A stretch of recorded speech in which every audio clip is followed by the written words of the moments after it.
कि मस्जिदों से बीजेपी को हराने की कॉल दी जा रही है, जब उन्होंने ये कहा कि महाविकास आघाड़ी के उम्मीदवारों को जिताने की अपील की जा रही है, तो इंडिया टीवी के संवाददाताओं ने इस दावे की जांच की और देवेंद्र फडणवीस की बात बिल्कुल सही निकली। महाराष्ट्र में ऐसा कई जगह हो रहा है। हमें पुणे में हुए एक जलसे का वीडियो मिला जिसमें मुसलमानों से बीजेपी के खिलाफ एकजुट होने की अपील की गई। ये तस्वीरें पुणे में हुए उसी प्रोग्राम की हैं। पुणे में कुल जमाती संगठन का जलसा हुआ। पूरे महाराष्ट्र से लोग बुलाए गए। जलसे का मुद्दा था मौजूदा हालात में मुसलमानों की जिम्मेदारियां।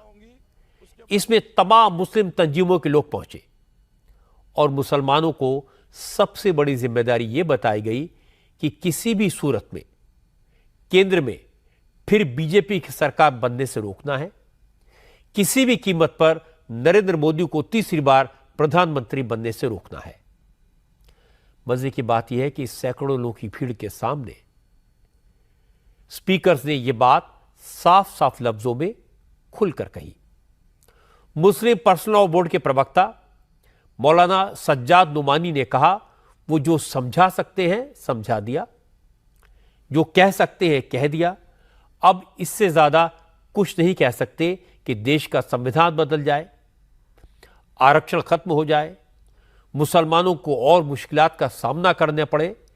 इससे पहले अलर्ट हो जाओ, यह आखिरी मौका है। इसलिए अब उम्मीदवार और पार्टी छोड़ो, सिर्फ उसे वोट दो, एकजुट होकर वोट दो जो मोदी को रोक सके। इससे पहले कि वो कॉन्स्टिट्यूशन बदला जाए, इससे पहले कि वो वक्त आए जब ये संविधान बदल दिया जाए और हमारे कमज़ोर तबकात के लोगों का आरक्षण छीन लिया जाए, इससे पहले भारत के हर नागरिक से, ख़ास तौर पर मजलूमों से मेरी ये गुजारिश है कि अपने वोट का बिल्कुल सही इस्तेमाल करें। सिर्फ एक निशाना बनाएं, दिल्ली की सरकार को जो कैंडिडेट हरा सकेगा हम उसको वोट देंगे, वो हमें अच्छा लगता हो या न लगता हो। हमारा निशाना हमारा लोकल कैंडिडेट नहीं है, बिल्कुल हमारा निशाना लोकल कैंडिडेट नहीं है। हमारा निशाना ये भी नहीं है कि कौन मुस्लिम उम्मीदवार है कौन नॉन मुस्लिम उम्मीदवार है। हमको ये देखना है कौन सा कैंडिडेट दिल्ली की मौजूदा सरकार को बदलकर थोड़ी गनीमत सरकार वहाँ पर ला सकता है। ये हमारी गुजारिश है। मुझे उम्मीद है साफ लफ्ज़ों में मैंने अपना पैगाम आप तक पहुँचा दिया। खुदा करे आपके दिल में भी ये उतर जाए। मौलाना सज्जाद नोमानी ने संविधान पर, आरक्षण पर हूबहू वही बात कही जो राहुल गांधी अपनी पब्लिक मीटिंग्स पे कहते हैं। जैसे ही मौलाना नोमानी की बात पूरी हुई, उन्होंने ये बताया कि किसे हराना है। इसके बाद कुल जमाती संगठन के मेंबर उस्मान हिरोली माइक पर आए।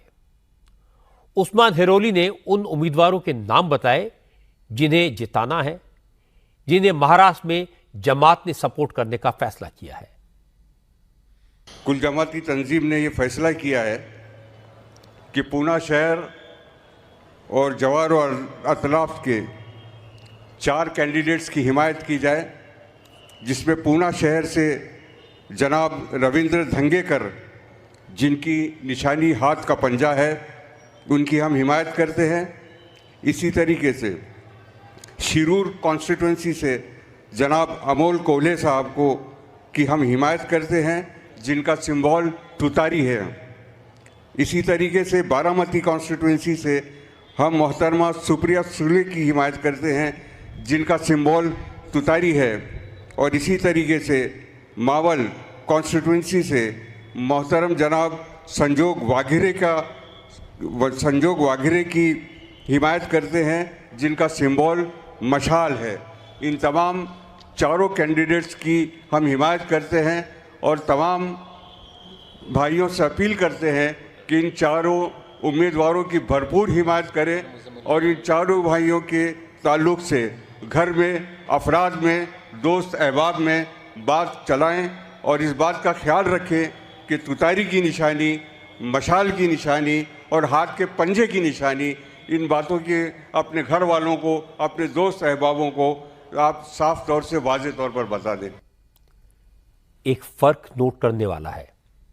पहले इलेक्शंस में मस्जिदों के इमाम फतवे जारी करते थे, मौलाना और मुस्लिम जमातों के नेता अपने सपोर्टर्स के लिए वोटर्स से वोटिंग की अपील करते थे। लेकिन ऐसा पहली बार दिख रहा है कि मुस्लिम संगठन जलसों का आयोजन करके वोट जिहाद की बात कर रहे हो। जिन 4 सीटों पर महाविकास आघाड़ी के उम्मीदवारों को जिताने की अपील की गई, उनमें बारामती में शरद पवार की बेटी सुप्रिया सूले वो कैंडिडेट है, बारामती में आज ही वोटिंग हुई है। बाकी पुणे सीट से कांग्रेस के रविंद्र धंगेकर चुनाव लड़ रहे हैं। मावल सीट पर उद्धव ठाकरे की शिवसेना के संजय वाघोरे मैदान में है, जबकि शिरूर सीट पर एनसीपी शरद पवार गुट के अमोल कोल्हे चुनाव लड़ रहे हैं। इन तीनों सीटों पर 13 मई को पोलिंग होनी है। वोटिंग से पहले मुस्लिम संगठनों ने अपना इरादा, अपना मंसूबा जाहिर कर दिया। मुसलमानों से एकजुट होकर टैक्टिकल वोटिंग करने की अपील की। इससे पहले फर्रुखाबाद में आपको याद होगा, कांग्रेस के नेता सलमान खुर्शीद की भतीजी ने मुसलमानों से वोट जिहाद की अपील की थी। बीजेपी को सपोर्ट करने वाले मुसलमानों को कौम का गद्दार करार दिया था। इस तरह के मैसेज का असर पूरे देश के मुसलमानों पर होता है, इसलिए आज प्रधानमंत्री नरेंद्र मोदी ने इसका तुरंत जवाब दिया। मोदी ने आज मध्य प्रदेश और महाराष्ट्र में रैलियां की। खरगोन, धार, बीड और अहमदनगर में लोगों को एड्रेस किया। सभी जगह मोदी ने इस मुद्दे को उठाया। मोदी ने कहा, अब जनता को तय करना है कि उसे वोट जिहाद चाहिए या राम राज्य चाहिए। आज